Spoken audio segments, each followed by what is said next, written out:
أنبياء أمته وعلماء ملته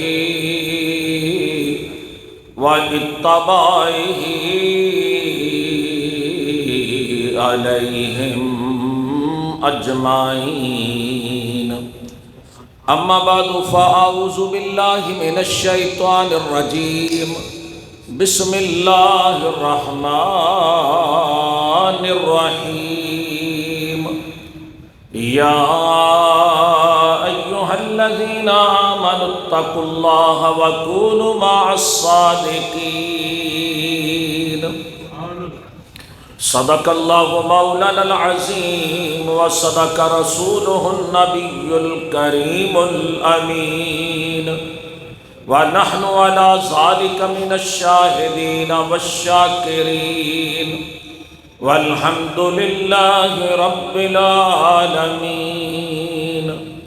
وقال الله تبارك وتعالى في شان حبيبه مخبرا وآمرا إن الله وملائكته يصلون على النبي يا أيها الذين آمنوا صلوا عليه وسلموا تسلیما محبت سے پڑھے صلی اللہ علیہ یا رسول اللہ وعلا آلک وصحابک یا حبیب اللہ، اور محبت سے پڑھ لیجئے صلی اللہ علیہ یا رسول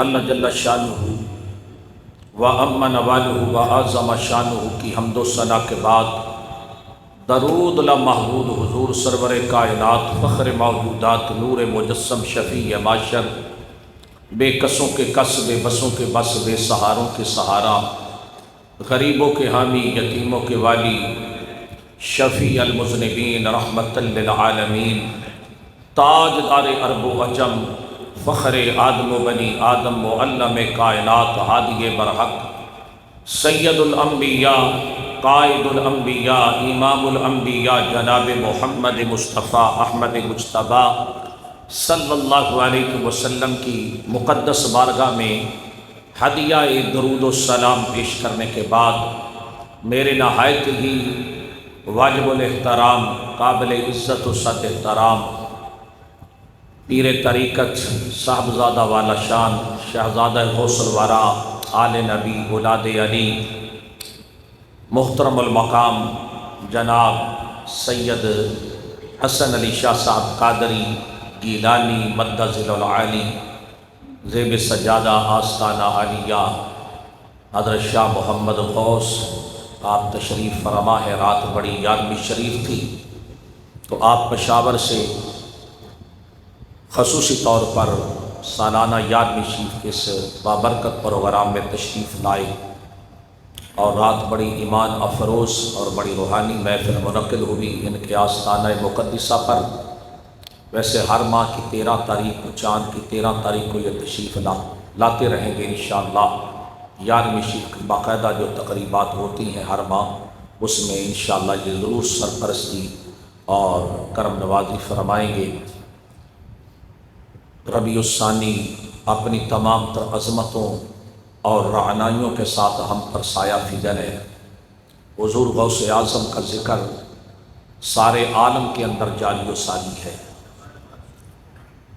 اور ہم بھی ان کی بارگاہ میں اپنی عقیدتوں کا محبتوں کا خراج پیش کرنے کی سعادت حاصل کرتے ہیں۔ حضور محبوب سبحانی قطب ربانی قندیل نورانی ہیکل یزدانی شہباز لامکانی محی الدین الشیخ سید عبد القادر جیلانی رضی اللہ تعالی عنہ بڑی عظیم المرتبت اور بڑی ممتاز ہستی ہے۔ جن کا شہرہ سارے عالم میں ہے اور ان کے محبین اور ان کے چاہنے والے سارے عالم کے اندر موجود ہیں۔ تو آج بھی ہم انشاءاللہ اپنے موضوع کی مناسبت سے یہاں سے بات ہم نے گزشتہ جمعہ چھوڑی تھی وہاں سے اپنی گفتگو کا آغاز کریں گے۔ گزشتہ جمعہ یہ عرض کر رہا تھا کہ حضور غوث اعظم سیدنا عبد القادر جیلانی رضی اللہ تعالی عنہ آپ نجیب الطرفین سید ہیں، یعنی والد ماجد کی طرف سے آپ کا سلسلہ نسب جو ہے وہ حضرت امام حسن رضی اللہ تعالی عنہ سے ملتا ہے، اور والدہ صاحبہ کی طرف سے ام الخیر سیدہ فاطمہ رحم اللہ تعالی ان کی طرف سے آپ کا سلسلہ نسب جو ہے وہ حضرت امام حسین علیہ السلام سے ملتا ہے۔ یعنی جب یہ دونوں خاندان، یہ دونوں نسبتیں آپس میں ملی، رشتہ ازدواج میں منسلک ہوئے، باپ بھی وقت کا غوث اور ماں بھی وقت کی رابعہ، عابدہ زاہدہ متقیہ پرہیزگارہ شب زندہ دار، جب یہ عظیم خاتون حضور غوث اعظم کے والد ماجد کے عقد میں آئی، رشتہ ازدواج میں منسلک ہو گئی، اور پھر جب دونوں ہستیاں آپس میں ملی تو جو اللہ تعالیٰ نے قیمتی ہیرا جو عطا کیا اس کا نام عبد القادر جیلانی ہے، اور پھر آپ کا شہرہ پورے عالم میں ہو گیا، اور آپ کی والدہ صاحبہ بڑی صاحب تقویٰ عبادت گزار، جو کہ آپ کے والد ماجد کا سایہ آپ کی پیدائش سے پہلے اٹھ چکا تھا، 60 سال کی عمر تھی آپ کی والدہ صاحبہ کی جب حضور غوث اعظم پیدا ہوئے۔ عموماً عمر کا یہ وہ حصہ ہے جس میں اولاد بہت کم پیدا ہونے کے چانس ہوتے ہیں، تو یہ آپ کی پہلی کرامت ہے کہ آپ ماں کے شکم سے حافظ قرآن بن کے پیدا ہوئے، عالم دین بن کر پیدا ہوئے، اور اللہ کا اتنا خاص فضل اور کرم آپ پر تھا کہ آپ کی تمام تر تعلیم و تربیت جو ہے آپ کی والدہ صاحبہ نے فرمائی۔ اگر کبھی گھر کے اندر کوئی مشکل حالات پیدا ہو جاتے، کئی مرتبہ ایسا بھی ہو جاتا کہ اگر کھانے کو کچھ نہ ہوتا تو آپ فقر تھا، آپ فرما دیتی کہ آج ہم اللہ تعالیٰ کے مہمان ہیں، آج ہم اللہ تعالیٰ کے مہمان ہیں۔ تو حضور غوث اعظم سیدنا عبد القادر جیلانی رضی اللہ تعالیٰ عنہ، ویسے تو ظاہری علوم بھی آپ نے پڑھے، مگر جو باطنی علوم تھے وہ اللہ تعالیٰ نے ماں کے شکم میں ہی عطا فرما دی۔ ظاہری علوم جیسے صرف و نحو، ہمارے جو مروجہ علوم ہیں، درس نظامی کے قواعد ہیں، حدیث، تفسیر، فقہ، منطق، فلسفہ، علم ادب، تمام علوم پر آپ کو مکمل دسترس حاصل تھی۔ شیخ الجامعہ، یعنی جس جامعہ میں آپ نے تعلیم پائی اسی دارالعلوم کے آپ پرنسپل بنا دیے گئے، یعنی ناظم اعلیٰ آپ کو بنا دیا، نظام تعلیم آپ کے سپرد کر دیا گیا، اور جب آپ نے نظام تعلیم سنبھالا تو کلاسز روم کے اندر بیٹھنے کو جگہ نہیں ملتی تھی، بلڈنگ کو وسعت دینی پڑی، عمارت کو وسعت دینا پڑی، اس کے باوجود بھی تشنگاہ علوم دینیہ جوق در جوق آنے لگے، عمارت میں جگہ کم پڑ گئی۔ یعنی یہ آپ کی علمی وجاہت، علمی مقام، علمی مرتبہ تھا کہ ہر میدان میں اللہ تعالیٰ نے ان کو بے شمار کامیابیاں، خوبیاں عطا فرمائیں۔ آپ فرماتے ہیں کہ پھر 25 سال میرے مختلف علاقوں میں گزرے، بلکہ یہاں تک آپ نے لکھا کہ شام، عراق، ایران، ان علاقوں میں اللہ کی یاد میں 25 سال گزارے، مگر ان 25 سالوں میں ایسا وقت بھی آیا کہ نہ کوئی مجھے جانتا تھا نہ میں کسی کو جانتا تھا، فقط ایک ہی طلب تھی کہ بس طالب مولا ہو کر میں نے زندگی گزاری اپنے رب کے حضور۔ آپ فرماتے ہیں 25 سالوں میں کبھی کوئی ایک نماز بھی میں نے بغیر جماعت کے ادا نہیں کی، یعنی تنہائی میں بھی، جنگلوں میں بھی۔ آپ فرماتے جب نماز کا وقت ہو جاتا میں خود اذان پڑھتا، اقامت کہتا اور مصلی پہ کھڑا ہو جاتا، اور جب سلام پھیرتا پیچھے ہزاروں کی تعداد میں نمازی موجود ہوتے، یعنی رجال الغیب آ جاتے۔ ایک تو ظاہری انسان ہے نا، ایک رجال الغیب ہیں جن کو ہم نہیں دیکھتے، آپ نہیں دیکھتے، وہ رجال الغیب آ جاتے جو آپ کی امامت میں آ کر نماز ادا فرماتے۔ آپ فرماتے کیسا وقت آیا کہ میرا جو پہلا وجود تھا وہ ختم ہو گیا، میرے رب نے مجھے وجود ثانی عطا کیا، دوسرا وجود عطا کیا، پھر اللہ کی عبادت میں لگ گیا، پھر عرائض وظائف، زہد و تقوی اور تقوی کی منازل طے کرتے کرتے ایک خاص مقام تک پہنچا، پھر میرے رب نے میرا دوسرا وجود بھی ختم کر دیا، تیسرا وجود عطا کیا، پھر اللہ کی عبادت میں مصروف رہا۔ آپ فرماتے پھر منزلیں طے ہوتی رہی، مدارج طے ہوتے رہے، پردے اٹھتے رہے، حجابات اٹھتے رہے۔ آپ فرماتے پھر میرے رب نے مجھے تیسرا وجود عطا کیا، یعنی اصل وجود مجھے عطا کیا۔ آپ فرماتے ہیں کہ پھر میں اس مقام پر فائز ہو گیا کہ میری نظروں کے سامنے سے اللہ نے سارے حجاب اٹھا دیے، پردے اٹھا دیے۔ آپ فرماتے پھر سارا جہان، یہ ساری دنیا میرے سامنے اس طرح ہو گئی جس طرح ہتھیلی کے اوپر رائی کا دانہ ہوتا ہے۔ اس لیے اس پہ آپ نے شعر لکھا، نظرت الی بلاد اللہ جمعا کخردلۃ علی حکم اتصالی، کہ یہ سارے جہان، یہ ساری دنیا میرے سامنے اس طرح ہے جس طرح ہتھیلی کے اوپر رائی کا دانہ ہوتا ہے۔ حضور سیدنا عبد القادر جیلانی رضی اللہ تعالیٰ عنہ ایک عرصہ تک تو جیسا کہ میں نے عرض کیا کہ درس و تدریس کا کام کیا، تعلیم و تربیت کا کام کیا، ظاہری علوم پڑھاتے رہے، مگر پھر باطنی تسکین کے لیے آپ فرماتے پھر مولا کے حضور 25 سال تک میں نے گزارے۔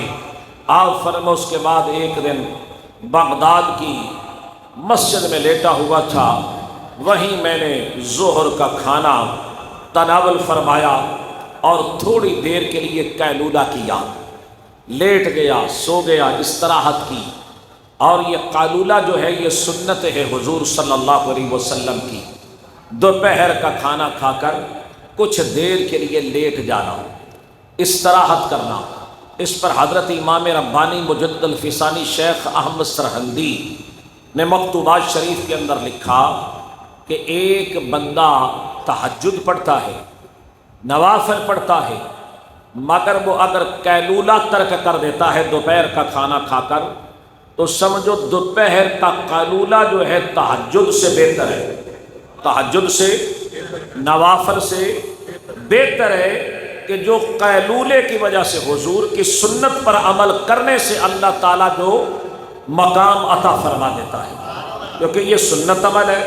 تو جب سنت عمل چھوڑ کے بندہ نفلی عمل میں جاتا ہے تو وہ مقام نہیں ملتا جو سنت پر عمل کرنے سے ملتا ہے۔ تو بہرحال آپ نے قیلولہ کیا، اور آپ فرماتے اسی دوران خواب کے اندر امام الانبیاء صلی اللہ علیہ وسلم تشریف لے آئے، فرمایا بیٹا عبد القادر اٹھو، لوگوں کو وعظ و نصیحت کیا کرو، لوگوں کو وعظ و نصیحت، رشد و ہدایت کا پیغام دو۔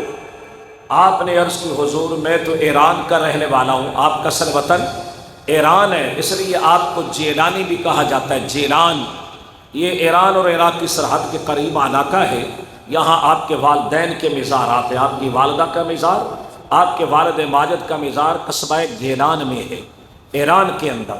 تو بہرحال عرض کی حضور میں اجمی ہوں، یہ عرب لوگ ہیں، میں ان کے سامنے کیسے کلام کروں؟ فرمایا بیٹا ایسے کرو، منہ کھولو۔ آپ نے منہ کھولا، حضور علیہ الصلوۃ والسلام نے 7 مرتبہ اپنا لعاب مبارک ان کے منہ میں ڈالا اور حضور تشریف لے گئے، اپنا تبرک عطا کر کے سرکار چلے گئے۔ اس کے بعد مولا کائنات مشکل کشا شیر خدا حیدر کرار اسد اللہ الغالب حضرت مولا علی شیر خدا تشریف لے آئے۔ فرمایا بیٹا اٹھو، لوگوں کو وعظ و نصیحت کرو، رشد و ہدایت کا پیغام دو۔ عرض کی حضور میں تو اجمی ہوں، وہی جملے دہرائے کہ میں تو اجمی ہوں، یہ لوگ عرب ہیں، فصاحت و بلاغت کے شاہ سوار ہیں، میں ان سے کیا کلام کروں؟ فرمایا منہ کھولو۔ آپ نے منہ کھولا تو آپ نے 6 مرتبہ اپنا لعاب مبارک عطا فرمایا۔ اب یہاں حضور غوث اعظم نے عرض کی اپنے جد اعلیٰ سے، مولا کائنات مشکل کشا سے کہ اے میرے بابا، اے جد اعلیٰ، آپ نے 1 مرتبہ کم ڈالا ہے، 1 مرتبہ اور عطا فرمائے، کیونکہ حضور علیہ الصلوۃ والسلام نے 7 مرتبہ لعاب مبارک عطا کیا ہے، آپ نے 6 مرتبہ عطا کیا، 1 مرتبہ اور ڈالے۔ فرمایا علی وہ نبی ہیں، میں علی ہوں۔ وہ نبی ہیں، بات سمجھ میں آ رہی ہے؟ میں علی ہوں، وہ نبی ہیں، میں ان کی برابری کیسے کر سکتا ہوں؟ ان کے ادب کی وجہ سے میں نے 1 مرتبہ کم عطا کیا ہے، یہ ہے ادب۔ حالانکہ حضور علیہ الصلوۃ والسلام نے مولا کائنات کے بارے میں فرمایا انت اخی فی الدنیا والآخرہ، کہ اے علی تم دنیا میں بھی اور آخرت میں میرے بھائی ہو، لحموں کا لحمی، جسموں کا جسمی، تیرا جسم میرا جسم ہے، تیرا خون میرا خون ہے۔ اور حضور صلی اللہ علیہ وسلم نے فرمایا کہ تو دنیا اور آخرت میں میرا بھائی ہے، مگر آپ نے ہمیشہ حضور سے جب بھی کلام کیا، جب بھی حضور سے ملے، کبھی بھائی کہہ کر مخاطب نہیں کیا، بلکہ ادب سے کہتے انظر حالنا یا رسول اللہ، یا حبیب اللہ، یا نبی اللہ، ادب کے جملے استعمال کرتے حضور کی بارگاہ میں۔ تو عرض کر رہا تھا، جب ادھر سے توجہ فرمائے، حضور نے 7 مرتبہ لعاب دہن مبارک عطا کر کے، یعنی علوم نبوت کے خزانے عطا فرما دیے، علوم نبوت کے خزانے عطا کر دیے۔ اور مولا کائنات مشکل کشا نے 6 مرتبہ اپنا لعاب مبارک عطا کر کے علوم ولایت کے خزانے عطا فرما دیے۔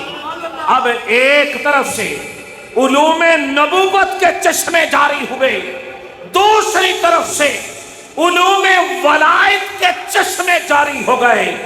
آپ فرماتے اسی مسجد میں میں نے نماز ظہر کے لیے اٹھا، آپ فرماتے امامت کروائی، منبر پر بیٹھا، پہلے چند لوگ تھے، مگر جیسے ہی میں نے خطبہ پڑھا، مخلوق خدا کا جم غفیر تھا، حد نگاہ تک مخلوق خدا تھی، ٹھاٹھے مارتا وہ سمندر تھا۔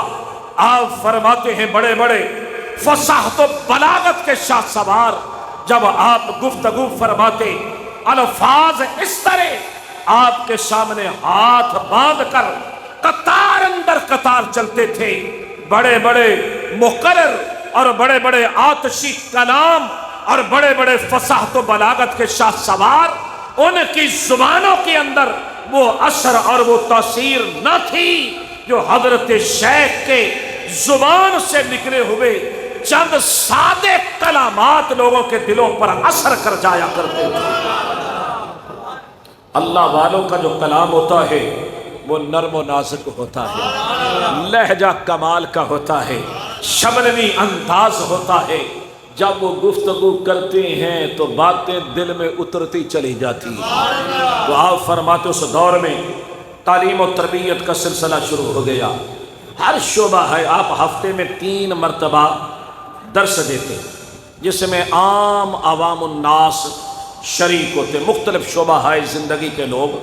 اس دور میں 70 ہزار کا اجتماع ہوتا، حد نگاہ تک مخلوق خدا ہوتی، 400 لوگ دفتر لے کر قلم کاغذ لے کر آپ کی مجلس واعظ میں بیٹھ جاتے، اور جو بھی آپ کی زبان سے کلمات نکلتے انہیں قلم بند کر لیا جاتا، تحریری شکل میں دے دی۔ آج آپ کے جتنے بھی دروس ہیں وہ آج بھی کتب کے اندر محفوظ ہیں، جتنے آپ نے درس دیے وہ سارے کے سارے محفوظ ہیں۔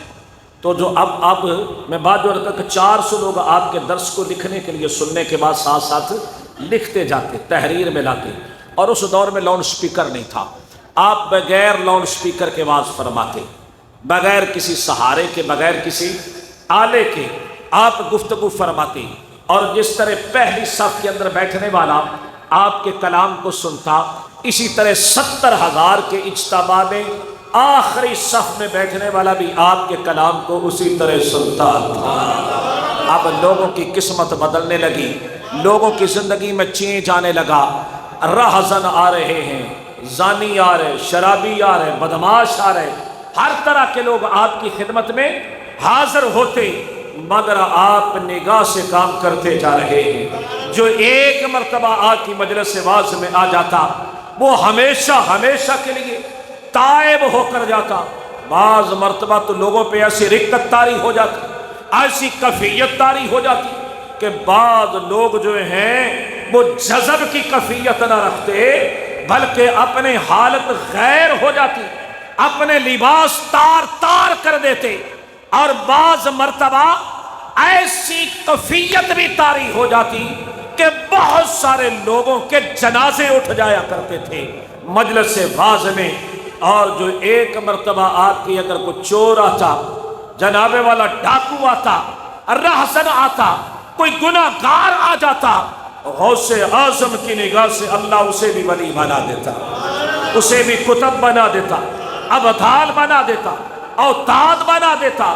بلکہ ایک مرتبہ آپ سفر پہ جا رہے تھے، نیچے آپ ٹاٹ کا قمیض پہنتے، سادہ لباس پہنتے، اور اوپر بڑا قیمتی جبہ پہنتے، بڑا آپ کا لباس بڑا باروب ہوتا، سر پر عمامہ شریف ہوتا، باوقار لباس پہنتے۔ وہ کس لیے؟ اس لیے وہ قیمتی جبہ پہنتے، اگر کہیں کو حاجت مند مل جاتا، ضرورت مند مل جاتا، وہ اپنا جبہ اتار کے اس کو دے دیتے۔ آپ کا جبہ مبارک جو ہے وہ ہزاروں لاکھوں میں بک جاتا، یعنی اس جبے کی وجہ سے سائل کی غریبی دور ہو جاتی۔ ایک دن سفر میں تھے، توجہ فرما، ایک ڈاکو آیا، کیا آیا؟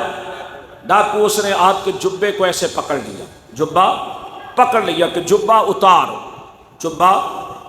اب چور تھا، ڈاکو تھا کہ جبہ بڑا قیمتی ہے، اگر میرے ہاتھ لگ گیا تو کافی پیسے مل جائیں گے۔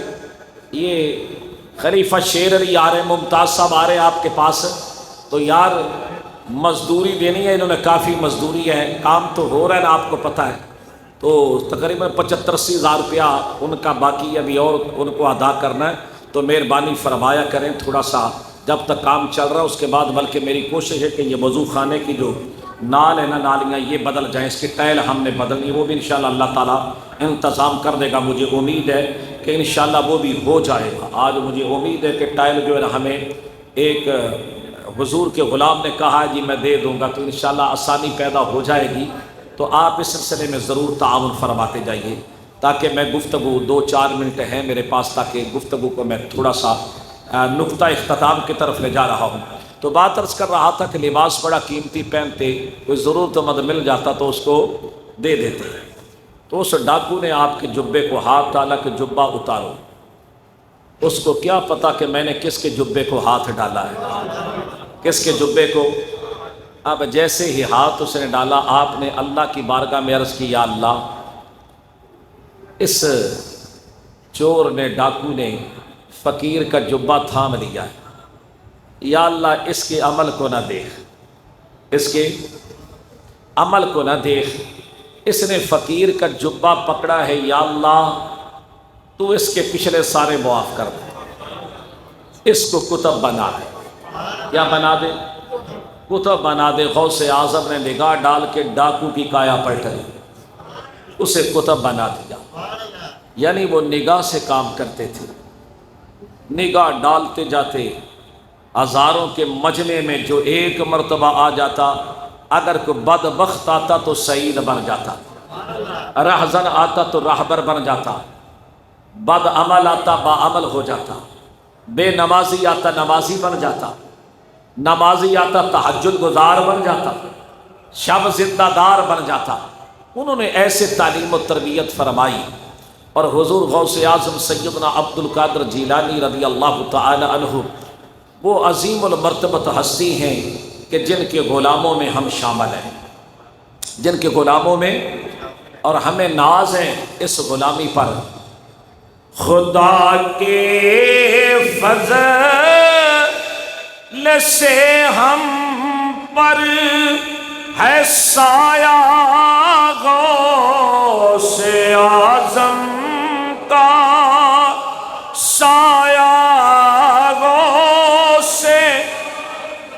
جتنے قادری بیٹھے ہو، حضور کے غلام بیٹھے ہیں، جتنے سنی مسلمان بیٹھے ہو، مل کے کہو خدا کے فضل سے ہم پر ہے سایہ غوث کا، سایہ غوث اعظم کا، ہمیں دونوں جہاں میں ہے سہارا غوث کا، سہارا غوث اعظم کا۔ خدا کے فضل سے ہم پر ہے سایہ غوث، سایہ غوث۔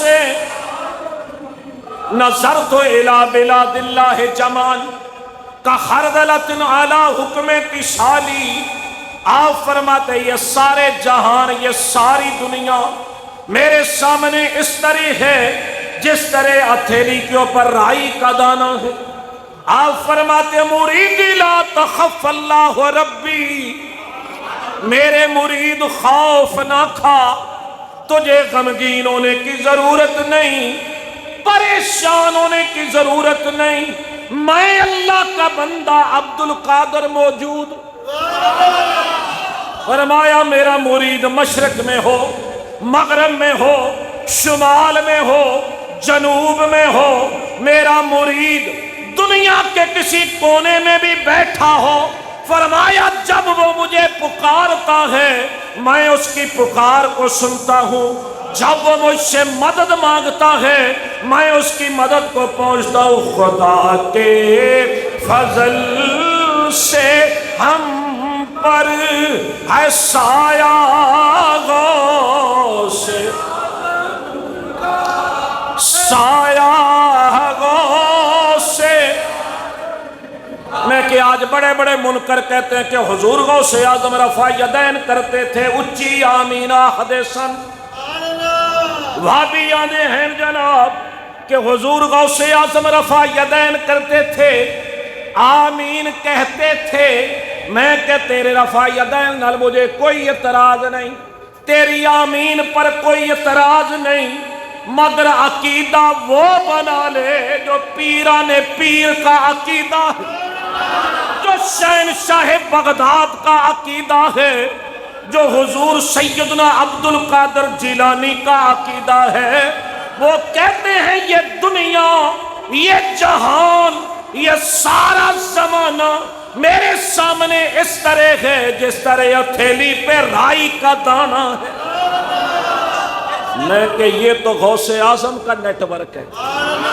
یہ تو شہنشاہ بغداد کی نگاہ بصیرت کا کمال ہے، پھر مدینے والی سرکار کی نگاہ کا کیا عالم ہوگا، پھر مصطفیٰ کی نگاہ کا کیا عالم ہوگا۔ خدا کے فضل سے ہم پر ہے سایہ غوث،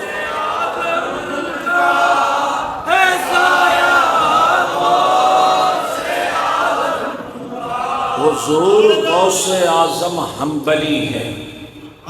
حضرت امام احمد بن حنبل رحمت اللہ علیہ کے مقلد ہیں، 4 مجتہد ہیں۔ کتنے؟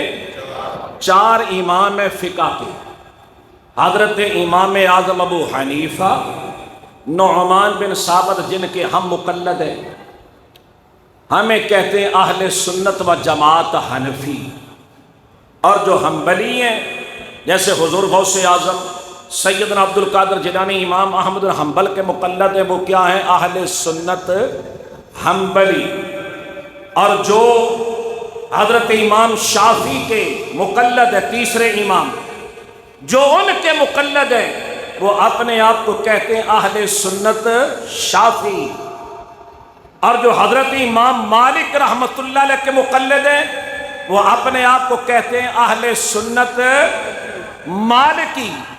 ان 4 ائمہ کے ماننے والے کون ہیں؟ اہل سنت و جماعت۔ ان کا جناب والا مشرب، مسلک، نظریات، عقائد وہی ہیں جو اہل سنت و جماعت کے عقائد ہیں۔ بلکہ حضور غوث پاک کی آج مزے کی بات سنا کے تقریر ختم کرتا ہوں۔ آپ کی کتاب ہے بہجت الاسرار، کتاب کا نام کیا ہے؟ بہجت الاسرار۔ اس کے اندر آپ نے لکھا کہ ایک دن میں نے ارادہ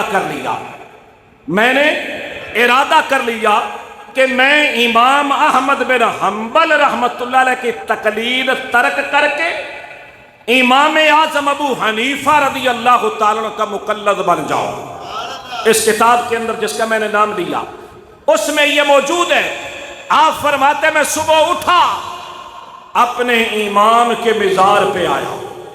حضرت امام احمد بن حنبل رحمت اللہ کے مزار کہاں ہے؟ بغداد شریف میں۔ یہ حضور غوث اعظم کے امام ہے، فقہ میں ان کے امام ہیں۔ فرماتے جب ان کے مزار پہ حاضر ہوا تو میں نے کھڑے کھڑے وہاں یہ ارادہ کر لیا کہ آج کے بعد میں نے امام ابو حنیفہ رضی اللہ تعالی عنہ کی تقلید کرنی ہے۔ آپ فرماتے ابھی میں نے یہ ارادہ کیا، امام احمد بن حنبل رحمت اللہ علیہ کا مزار پھٹ گیا، ان کی قبر مبارک کھل گئی، اور حضور غوث اعظم فرماتے ہیں امام احمد بن حنبل اپنے مزار سے باہر نکل آئے۔ میں کہ سنو بھابیا، امام احمد بن یعنی حضور غوث اعظم کا عقیدہ جو ہے نا وہ وہابی شکن عقیدہ ہے۔ تو کہنا قبر چ ہے ہی کچھ نہیں۔ حضور غوث اعظم فرماتے میرا امام باہر آ گیا، آ کر کہنے لگا عبد القادر تو بھی مجھے چھوڑنے لگا ہے، تو بھی مجھے۔ امام ابو حنیفہ رحمت اللہ علیہ کے دامن میں تو کئی غوث بندے ہوئے ہیں، تیرے جیسیاں آپ جیسی بڑی بڑی ہستیاں ان کے دامن سے وابستہ ہیں، میرے پاس تو چند ایک اور ہیں جن میں سے ایک آپ ہیں، تو آپ بھی مجھے چھوڑ رہے ہیں۔ میں چاہتا ہوں کہ امام ابو حنیفہ کے پاس تو بے شمار ہیں، تو آپ میرے مسلک میں، میری فقہ میں آپ ہیں، میں چاہتا ہوں میں بھی کل قیامت کو فخر کر سکوں، کل قیامت کو اللہ کے حضور فخر کر سکوں۔ آپ فرماتے اس کے بعد میں نے اپنا جو ارادہ تھا ترک کر دیا، وگرنہ امام حنبل نے فرمایا امام ابو حنیفہ مجھ سے کئی درجے افضل ہے، کئی درجے اعلیٰ علم میں، تقوی میں، ہر اعتبار میں۔ امام احمد بن حنبل رحمۃ اللہ علیہ فرما رہے ہیں، فرمایا آپ کی رائے پر مجھے اعتراض کوئی نہیں، آپ نے درست فیصلہ کیا ہے، آپ صاحب رائے ہیں، مجھے اس پر کوئی اعتراض نہیں، مگر صرف میری اتنی خواہش ہے کہ ان کے دامن میں تو بے شمار ہیں، تو میرے ساتھ تو صرف آپ ہی ہیں نا، تو آپ بھی مجھے چھوڑ رہے ہیں۔ آپ فرماتے پھر ان کی خواہش پر میں نے اپنا ارادہ، حضور غوث پاک تو فرماتے قبروں والے زندہ ہیں، کچھ ہی بولو کہ ذاکر نلائک کہتا بابے مر گئے، وہ کہتا محمد صلی اللہ علیہ وسلم بھی مر گئے معاذ اللہ، ان سے مانگنا بھی حرام ہے۔ کیا ایسے نلائکوں کی تقریریں سننی چاہیے؟ میں کو ظالمات تو تے آج بات کر رہے، ہمارے غوث اعظم نے اس دور میں ہزاروں لاکھوں یہودیوں کو کلمہ پڑھا کے مسلمان کیا، ہزاروں عیسائیوں کو کلمہ پڑھا کے مسلمان کیا۔ میں کیا ہمارے ایک بابے نے جو انڈیا میں، ہندوستان میں، اجمیر میں لیٹا ہے، 90 لاکھ کو اپنی صورت کی خاک کے کلمہ پڑھا کے مسلمان بنا دیا۔ میں کہ ان کے چہرے اتنے نورانی ہوتے ہیں، ان کی صورتیں تک کے لوگ کلمہ پڑھ کے مسلمان ہو جاتے ہیں۔ میں کہ اپنی بوتھی ویکھ، اپنی شکل ویکھ، چیپٹر نمبر فلاں، حدیث نمبر فلاں، ہاں جی حوالہ نمبر فلاں، میں کہ انی دیا کیا بکواس کر رہا ہے؟ لوگوں کو پیسے دے کے کھڑا کیا جاتا ہے، پیسے دے کے۔ کبھی کسی نے پوچھا اتنی دولت، اتنا پیسہ، ایک جو میک ہے نا، یہ جس میں میں بول رہا ہوں، سپیچ کر رہا ہوں، ایک کیمرہ اس کا، وہ پتہ ہے کتنے کا ہے؟ وہ 6 اس کے پاس 1 ارب روپے کے ہیں، 90 کروڑ کے وہ کیمرے جو اس پروگرام کو براہ راست پہنچاتے ہیں۔ کبھی کسی نے پوچھا بھی اتنی دولت، اتنا پیسہ اور اتنا تیرے پاس کہاں سے آیا ہے؟ ہر بندہ بے سلطے کی، بے ادب کی گفتگو، لوگ کہتے ہیں علم بڑا ہے، نالج بڑا ہے، حوالے دیتا ہے، یہ کرتا ہے، وہ کرتا ہے۔ میں کہ شیطان کے پاس تھوڑا علم تھا؟ شیطان نے تھوڑی عبادت کی تھی؟ 3 لاکھ کئی ہزار سال اس نے عبادت کی۔ معلم الملکوت، ملائکہ کا معلم تھا، مگر پکڑا گیا ادب نہ کرنے کی وجہ سے، ادب نہ کیا، جہنم رسید ہو گیا۔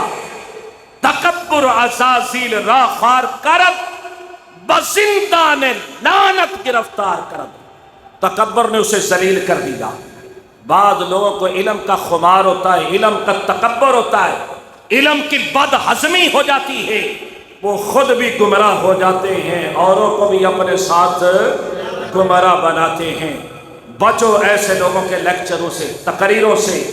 ارے گفتگو ان فقیروں کی سنو کہ جن کی گفتگو سننے سے تمہارے سینوں میں محبت مصطفیٰ پیدا ہو جائے، ادب مصطفیٰ پیدا ہو جائے، صحابہ کی محبت پیدا ہو جائے، اہل بیت اطہار کا ادب پیدا ہو جائے، اولیاء اللہ کی محبت پیدا ہو جائے۔ ایسے علماء کی گفتگو سنو کہ جن کی گفتگو سے تمہارا تعلق گنبد خضرا سے جڑ جائے، جو تمہیں مصطفیٰ کے قدموں میں لے جائے۔ وآخر دعوانا ان الحمد للہ رب العالمین۔